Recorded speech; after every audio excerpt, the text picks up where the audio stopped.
Yeah, yeah. So, my gamer tag's Plateezy. Real name's Daniel. I go to the University of Waterloo. I've been running the collegiate program pretty much since I started there. So for the last three-ish, almost four-ish years now. I'm in a program called Geomatics, and I think for the matchup this weekend, Harrisburg, amongst a lot of other coaches, they think that Harrisburg is probably the favorite still going into this matchup, even though we were seeded rank 1. But I know they have a lot of superstars. A lot of players are amateur players. Some of them might have dabbled with the pro scene for a little bit, but I think that for the last couple of years, we've been working on our teamwork a lot. We've been steadily working upward, and undoubtedly, we just have individual player skill upgrades this year compared to the years before. So, building on that teamwork and just individual skill, I think this year is really our year to make something happen, and surely, hopefully, we can give Harrisburg a good game and pull out a win. What are some of the high points for you guys? What are some of the low points for them that you guys think will be the difference this weekend? I think for the most part, our individual matchups are actually quite strong throughout the board. A lot of people credit them for being, a scholarship school, so they can recruit really strong individual talent. But individually, I think actually we are stronger overall, and because we've been playing together longer, we have that sort of like a teamwork edge as well there. So I would say that's what we're banking on. I'd say that's the secret. There's no really apparent secret. It's right. It's out there. Right. So you guys are going to beat them with cohesiveness and teamwork, whereas they've recruited a bunch of individual stars where the sum of the parts may not be as great as your whole, right? Exactly. Got it. So last weekend we covered Stony Brook in their win. What felt like a pretty big win. Right. So they're undefeated. Sure. They got a bye this week, so they'll be going in at 6-0. If you guys beat Harrisburg and you enter in a 6-0 as well, what does that look like if you end up facing Stony Brook? I think we definitely respect Stony Brook a lot. A lot of the coaches like to have some friendly banter going on in the back, and we, a lot of us talk about how the matchups are going and stuff like that. To me, they have been working really hard this year. They're always scrimming at least 3 to 5 days a week, so they're really going at it, and you can see that their hard work is paying off. So I'd definitely be excited when that matchup comes around, because I think both teams have similar storylines where it's less about the individual talent and more about cohesiveness as a team, as a school, all the above. So yeah, starting to get acquainted with the teams and starting to familiarize myself and hopefully others who watch this with basically the East. We want to cover more of CLOL as a whole, but the East is being really good to us right now. So that's just kind of the narratives we've fallen into, which is fine because It gives us something to run week to week. But I feel like what I get is Harrisburg would kind of be like the Yankees, where they just, not saying they're buying a championship, but like you mentioned before, they have resources available that other schools don't. And then we got two small market teams here with Waterloo and Stony Brook that are kind of like just the tryhards, Bad News Bears-esque, so to speak, where, this ragtag bunch of dudes get together and they're like, damn it, we're going to be something. And they work really hard to make that happen. Is that kind of correct? Or? Yeah, I definitely agree with that. No one, I was going to mention this later, I guess, when promoting the school, but no one thinks to go to Waterloo ever for esports. Actually, I think there's a stigma around that it's very unlikely that you'll go to Waterloo and be competitive playing video games, I think. So in that sense, I think very much so that storyline where, we're trying to work harder and just pull through as a team, take down, the Yankees, I guess. And I mean, obviously it happens because the Yankees don't win every year, try as they might, thank God. But I like it, dude. I like the underdog stories. I like the Rudy stories. I want to see someone, and maybe even it may even be Harrisburg, because when you talk about like the West, right? When you talk about like UC Irvine, I mean, they would still be what I would feel an underdog compared to them. But I've made mention several times. I love it when something gets turned on its head. I love when Griffin turned Korea on its head, and I love Worlds when the whole Worlds got turned on its head when Korea was just eliminated as a whole. So, man, I would love for like Waterloo or a Stony Brook or someone to just come out of the woodwork, just come out of left field from nowhere, and just make waves and make ripples and prove your point. Prove your point that you can be competitive, that you don't have to like be in a varsity scholarship program. You don't have to headhunt and get the biggest names out there, as long as you're 5 people who work together as one. 5 idiots running around doing the same thing is better than 5 individuals running around doing quote unquote the right thing. So right, exactly. You go to Waterloo. Like, what's your major? Right, so I major in something called geomatics. It's like a combination of, I'd say, computer science and like geography. Simply. Do you do like topography maps and stuff? That's a portion of it. Yeah, okay. I have done some of that. It's like data science, I guess, data sciencey, but like it's not numbers. It's like coordinates. Gotcha. More than anything. Yeah. Sounds amazing and really intriguing. Yeah, it's quite specific. If I'm looking at Waterloo, like what else do you guys have on campus as far as like academics? What's Waterloo known for? So Waterloo is definitely known for the engineering programs.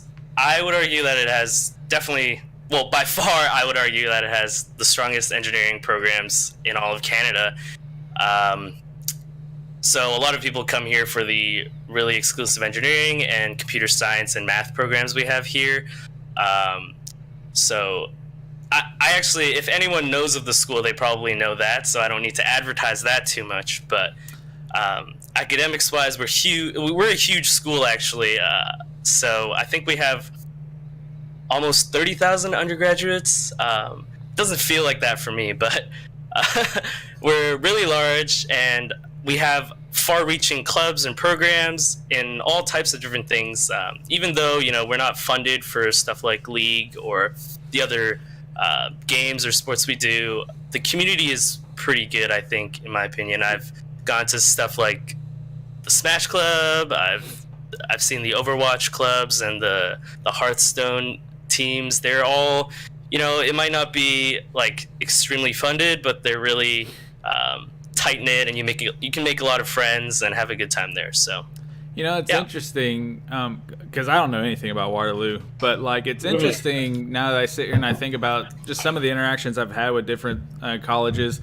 And sometimes some of the bigger schools seem to be the harder ones to kind of get on board because, I just visited Rogers State University, which is a very small university in Claremore, Oklahoma, and they've dumped money. They're just short of getting scholarships, basically, but they've got a dedicated esports space. It's the first one in Oklahoma for a collegiate team, and they're really trying to make an effort, but.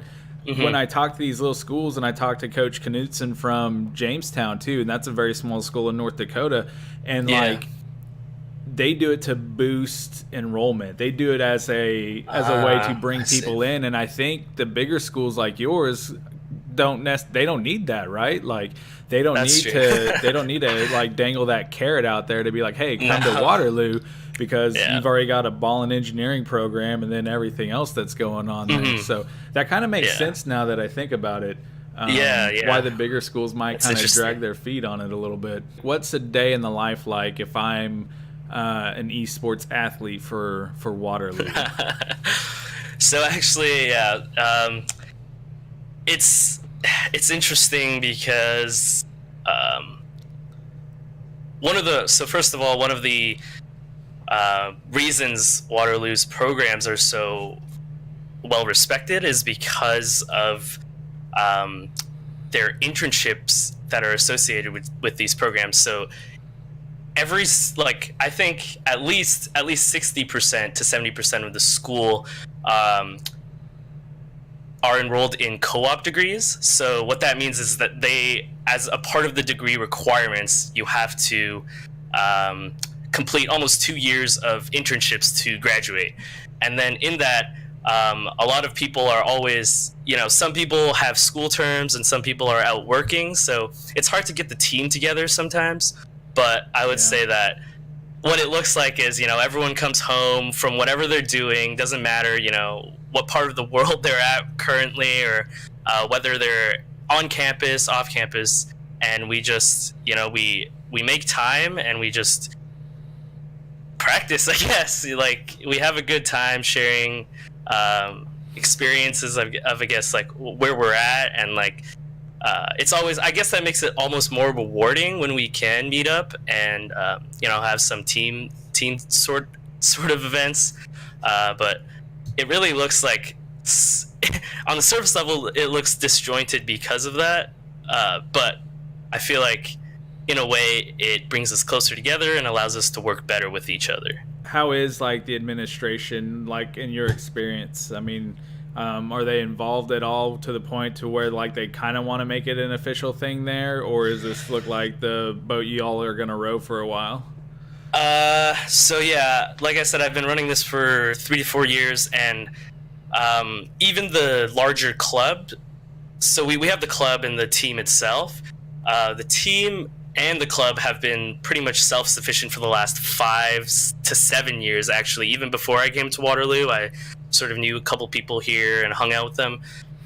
It seems they're extremely disjointed, so it looks like it's going to be, sort of just a couple guys running it themselves. But I think taking that extra initiative yourself also, like, makes it mean more to each individual person as well. So even though we don't have the administration there, it's really pretty absent. They don't give us much funding at all. But I think a lot of schools are like that. We're not complaining. So on one hand, you've got a school that has scholarships, and then you have a level of accountability that I can hold this player, I can hold their feet to the fire for and be like, I am paying for your education, come to practice.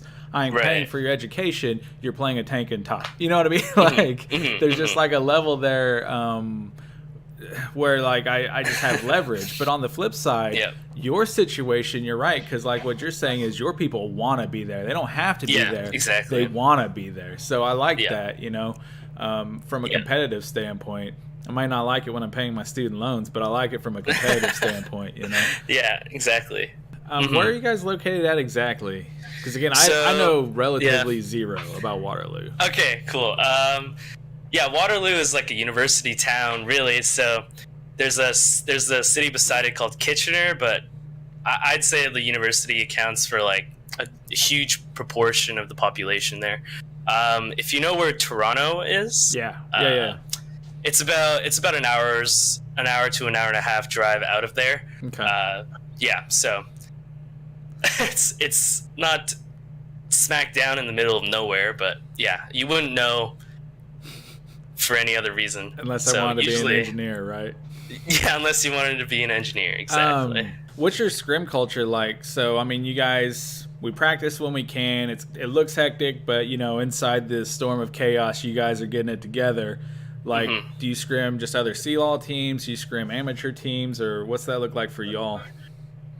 Yeah, so definitely the amateur teams, or not the amateur teams, the collegiate teams put together, like I said, there's like a community on the back end. Yeah. So we sort of know what's going on with other teams, even if we're not playing them. There's like sort of a rankings from ESPN. We also handle our own. And there's a lot of talk that goes on. So we sort of know which teams we can play and which teams might, help us figure out our problems, I guess.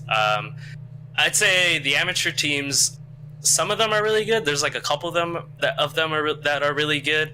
But honestly, some of them are pretty flaky, so we tend to avoid them. Yeah. But yeah, definitely the collegiate teams there from other regions, especially since we want to avoid leaking strats in whatever way. Right. Yeah, that's pretty much how we handle that. How have scrims been going coming into this weekend?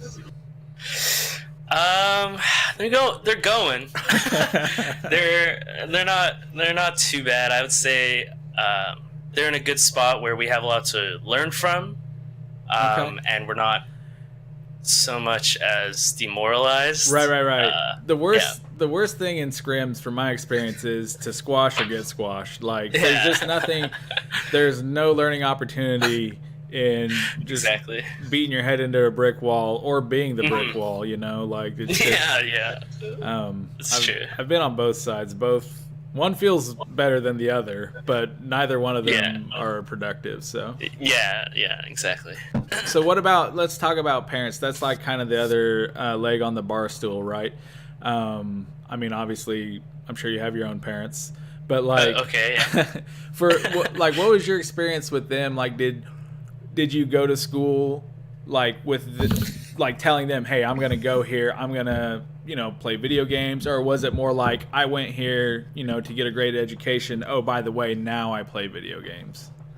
Oh yeah, so I think, well, for me personally, but I'm sure a lot of people who have video games as a cornerstone of their life have grown up with their parents exposed to that. So when I was growing up, I guess it wasn't endorsed by any means. They were definitely against it, not to the extent that I would I know a lot of other people have it worse, but I think they pretty much let me do my own thing growing up. And then when I was going to university, like I said, at that time, even though I played a lot of League, I never considered what collegiate looked like. And yeah, no one knows Waterloo for anything other than its school, pretty much. Right. So yeah, that was never a consideration, I think.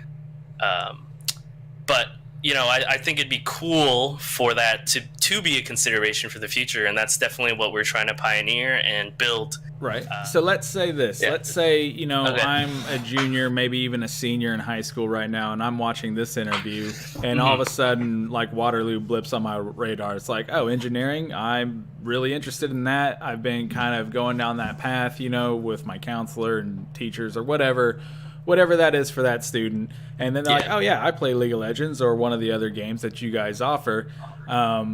What's the best way? What do I need to do it from this point forward to get your attention, to get anyone's attention at Waterloo, to increase my chances of success once I'm in the school to play on the team? Essentially, we also have a B team that's well organized, and we usually hold open tryouts at the beginning of the semester, at the beginning of the year, so in the fall. And because there's so many students, we have, I guess they're open in the sense that anyone can apply, but you definitely have to be at least, I would say, at this point, Diamond 4, Diamond 3 plus, as our B team's average is probably around D2 to D1 at this point. So you have to at least, be Diamond to get that opportunity, but we have open tryouts. You can apply to get in. We usually take a good pool of 20-ish people to try out, and this doesn't include people that already have seniority, so it reaches further than you think. And I would say, so the first thing is to rank up. Second thing is to try to get involved with any type of competitive play, 5v5, mentality. Even if you don't have if you don't want to spend that much time doing it, even Clash is probably a good place to start, because there's a huge difference between learning how to play, in a 5v5 scenario compared to solo queue as well. But you do need that rank up there to begin with. Like, funny story. So Harrisburg's AD actually. I've known him for a while because he's actually also originally from Toronto. Yeah. So for a while, him specifically, he was kind of like a low diamond tier player in season, like the early seasons. But he would always play competitive and do well, and everyone would sort of heckle him and be like, "Hey man, why is your rank so low? You barely, you like don't play solo queue." But he's always been like playing in the tournaments and stuff like that. So an example like him, would definitely be able to join the team. Understood. So building off of that, I mean, and I'll let you get as spicy as you want to get, but like clearly we have a situation where he's clearly betrayed not just Toronto, but betrayed all of Canada and crossed multiple lines at this point. So like, agreed. Do you have any double lift type statements going into this weekend for him or Harrisburg, or where? Double lift type statements. Yeah, where are we at with that? So, because I mean, they're all trying to like initiate a bunch of trash talk in LCS. Yeah. I'm not trying to initiate it, but I'm definitely open to it. All right, sure. So I am the coach, so like, I'm able to say this without it coming back at me. But I would say like, there was a LAN where I first met Tails a couple years ago, and I'm gonna say he wasn't looking too hot there. So I just hope that he's gotten a little better since then. That's the nicest trash talk I've ever heard, dude. Like, but I'm the coach. You're not going to be able to take revenge on me or anything like that, so that's fine. But I don't want to make any statements about the outcome of the game. It's still a league game. Maybe if it's the finals and there's nothing to lose at that point, something will come out. But all right, yeah. So any predictions going into the weekend then? Going to the weekend, like I said, because it's not the finals. Not that we're not going to try to win, but I think it's it's high stakes, but not the highest stakes. It's it's seeding, It is seeding, yes. It's important. I mean, you're right. It's true. It's not, just the end all of everything, but seeding can help for sure. So. That's true. I would say that. I mean, I think it'll be a good game regardless. That's all I'm going to say. All right, fair enough. So, if people want to watch more of Waterloo, do you guys stream? Do you have a team for that? Okay, so let's say I'm that Gold 4 player and maybe I can't make the team to play. Is there opportunities for me besides playing? Yeah, I would say that our club is actually... I think they've done a pretty good job at being inclusive and, making a fun environment for people casually, even like more on the mid-level competitive side to enjoy themselves. So definitely reach out to the club if you're at Waterloo or are thinking about going to Waterloo, and go there, hang out, meet some people, and play some games. Are there any final words? Anyone out there interested in Waterloo or anything like that? Any of the fans out there that you guys have going into this weekend, maybe even going in to like the grand finals, what would you like to say to them? I would say, I guess, if you're out there, if we have any, thanks for supporting us. And I'm just gonna say now that whatever happens this weekend is still, it's not the end of the road there. So like all the interviewees at the end of the Travis Gafford interviews, they all say trust the process. Yeah. So trust the process. There's still like not a sprint. There's still a long time before the season's end, and playoffs haven't even begun yet. So keep supporting us, and thank you. Awesome. I appreciate it, man. Always fun to get to know new people and new schools. Yeah, for sure. Because again, like what other format or forum would I ever have to learn about Waterloo? You know what I mean? Like it would never happen for me, or probably half the people that end up watching this. So for sure, I appreciate you taking the time out to just talk with me about stuff. And man, if anything comes up and you need anything from like me or Skylar, just hit us up, and we're more than happy to help out.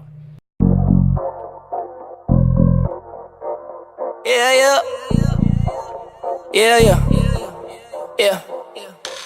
I'm at the bar going hard with a couple shorties, but that's just the ordinary.